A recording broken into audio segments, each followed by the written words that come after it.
Contar para a mãe e matética. Poucas pessoas sabem a relação entre isso, entre essas duas palavras, essas duas frases. É lógico que matética é uma palavra muito pouco conhecida ainda. Até o próprio Google ainda costuma confundi-la com matemática. Então olha o cuidado que a gente tem que ter. Tem pessoas que falam: "Ô, professor, não é matemática não?" Não, é matética. Matética é uma das maiores contribuições de Comênio, considerado pai da didática, que infelizmente ele não pôde editar enquanto estava vivo. E ele nasceu e criou a sua obra num período um pouco turbulento, né? Aquele período de reforma, contra-reforma, estratégia de marketing da Igreja Católica para atrair fiéis e tal. Então havia já uma competição entre a Igreja Católica e os protestantes. Então dentro dessa disputa aí, acabou que esta parte da obra de Comênios ficou escondida de alguma forma, sendo editada posteriormente, depois que ele veio a falecer, 10 anos depois. Então, nós precisamos compreender, a gente tem que ir a fundo, visão tem que ser holística, cósmica. A gente não pode pensar em educação observando as coisas pontualmente apenas, ok?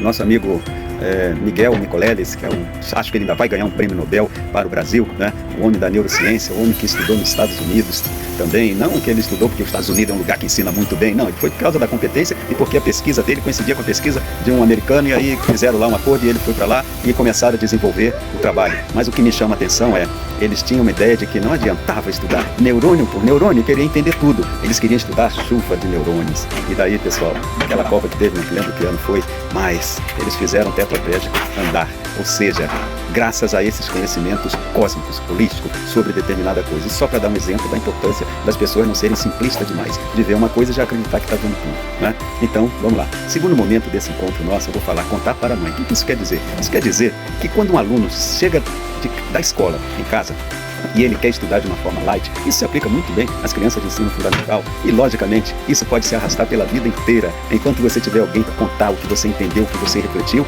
você está lucrando porque o seu córtex cerebral está se enriquecendo cada vez mais. Mas vamos voltar ao contar para a mãe. Contar para a mãe significa que o aluno está naquele momento fazendo as conexões da aula que ele participou e ele compreendeu aquilo que foi falado em sala de aula. Aí ele chega e conta para a mãe. Quando ele está contando para a mãe, ele está estudando, ele passa a ser um estudante. Ou seja, o ensino já ficou lá na escola, o professor já vazou, já foi embora, já foi planejar outra aula, né? A aula que eu digo é aquele mapa mental que ele bota lá no quadro ou num data show e ele vai seguindo, aquilo dali, pessoal, para ele não esquecer. Mas é lógico que dentro daquilo dali tem aquilo que interessa ao aluno. Então o professor ele vai preparado, mas ele vai com algo que ele prepara para ele não se perder. Agora, o aluno que está sentado ali na cadeira, na frente do professor, esse aluno tem que saber quais são as manhas, os segredos, para ele, enquanto aluno, enquanto aprendiz, como é que ele faz para ser um bom aprendiz, né? Primeiro, aceitar a ideia de que não se assiste aula. Quem quer aprender, não assiste aula. Quem quer aprender, participa e interage da aula.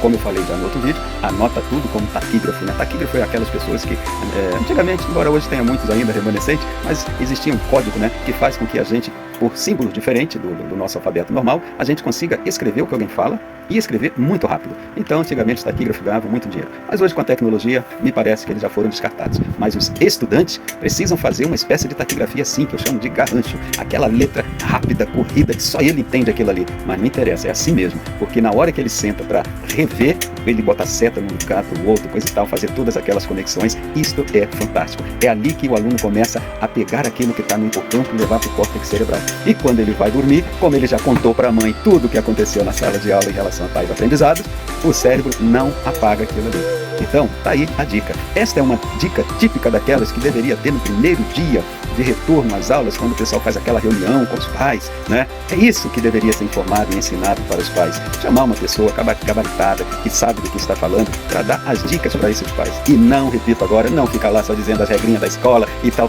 que tem que ser assim, senão você foi indisciplinado e vai chamar o pai, vai chamar a mãe e tal. Pessoal, isso daí bota escrito no papel, a pessoa lê assim e pronto. Agora é um momento raro de encontrar um universo de pais sentados, com mente aberta, mente e coração, porque todos ali querem a melhoria da qualidade do ensino. E a parte que cabe aos pais não é ficar desesperado pensando que tem que ensinar como se a criança não tivesse professor, né? Não. O pai e a mãe dá os recursos, uma mesinha legal para o filho poder estudar, dá um lanchinho para estar estudando, trata essa criança como um rei ou uma rainha, que ele vai pegar um gosto tão forte pelo sentar e aprender e sentir que ele está crescendo mentalmente, intelectualmente. É isto que nós precisamos proporcionar enquanto pais, ok? Tem mais coisa, né, pessoal? Tem muito mais coisa. Próximo bloco nós vamos falar um pouquinho dos recursos que faltam lá na escola, que só o conselho escolar pode ajudar e contribuir para que esses recursos estejam presentes na escola, ok? Valeu, um grande abraço, até o próximo.